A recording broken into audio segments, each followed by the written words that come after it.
Hey guys! Welcome back to the vlog. This is Ina and for today's video, hindi naman siya obvious na magre-react ako sa series na Chasing in the Wild since ipapalabas na siya tomorrow, August 16 sa Vivo One app.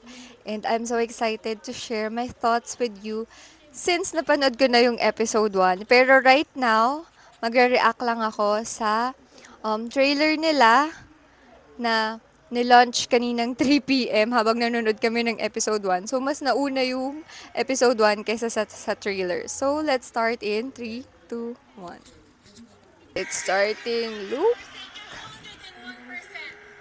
Wait, akala ko si Luis is one of the friends of Sean. Pero it looks like siya yung coach nila dito sa Chasing in the Wild.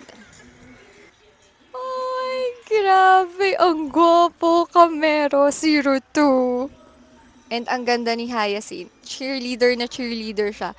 Hindi mo masasabi na parang, hindi naman siya mukhang cheerleader. Alam niyo yung dinala niya and isinapuso niya talaga yung pagiging cheerleader. Oh my God! Ito na! Ito na! Ah, ito yung exciting part. Ah! My God! Uy, nalaglag. Ito yung na-like na yung mga pictures ni Sevi. Oh my gosh, ito na yung aso't pusa nilang. Uy, ito talaga yung nasa book. Ito talaga yung na-imagine ko. Actually, binabasa ko ulit yung book. And sila na talaga yung naisip ko dun sa characters. Wala akong hindi na-imagine na hindi sila. Nagets niyo ba yung sinabi ko? Pero sila na talaga yung nai-imagine ko habang binabasa ko yung book ngayon. Sobrang ang galing ni Derek. Ang galing ng creatives nila. Guay, ang galing. Miss Sheena Ortalesa. Grabe. Grabe yung setting. Alam mo yung dinala nila sila dun sa lugar na, let's say, alam naman natin na hindi sila pwedeng dalin talaga doon. Alam niyo yun, na-imagine talaga natin na nasa UST sila, nasa Lasal, nasa gym ng ganto, ganyan. And the parents. Grabe. Excited na ako kay Sir Dominic Ochoa and Miss Angelo De Leon and Miss Katja Santos. Kasi si Miss Katja yung mother ni Gab dito. Played by Gab. Ni Gab Acevi. Ay, loko. Tingnan nyo. Ay, muntik pa malaglag yung phone ko, pero uy. Ito yung mga breakfast dates nila. Yung pustahan nila, kasi masarap yung tapsilog. Gano'n ka ka-supportive. Yung yung yellow ka pero green yung suot mong t-shirt. Okay, eto talaga yon na-imagine. Eto yung na-imagine ko. As in,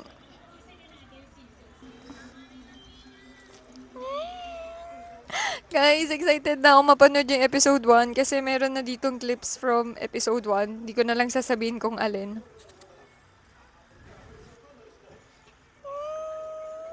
I'm so proud of you, Boss G. Bukas na to guys, August 16. And hopefully ma-edit ko to or hindi ko na siya i-edit, August 16. Tapos every Friday. Oh my gosh, the iconic.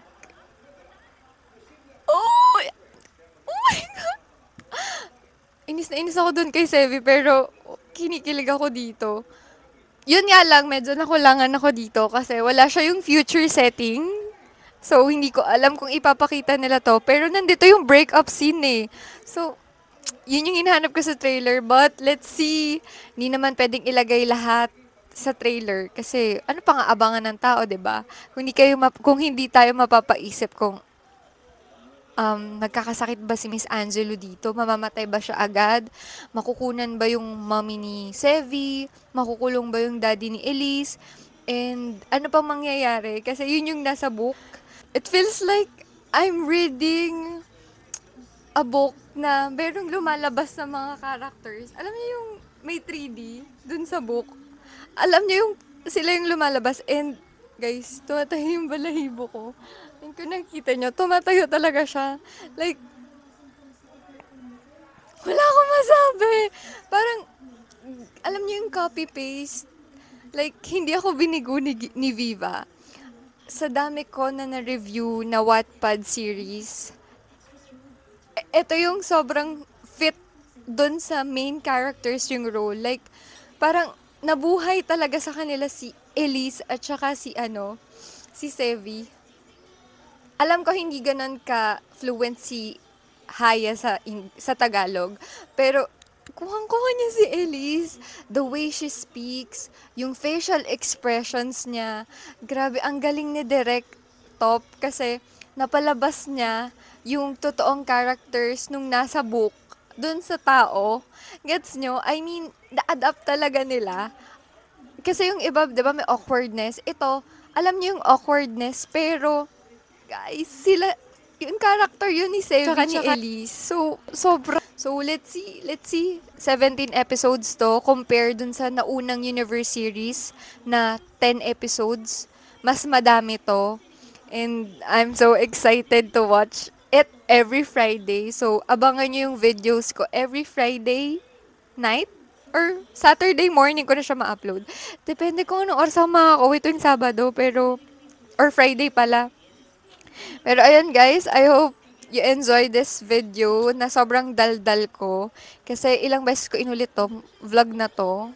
Hopefully, nabigyan ko ng justice yung hindi ako ganun ka-technical mag-review, pero I'm a fan of the book, a low-key fan of the book and Miss Guy. And grabe, sa characters, the settings, direct, kudos sa'yo, ang galing.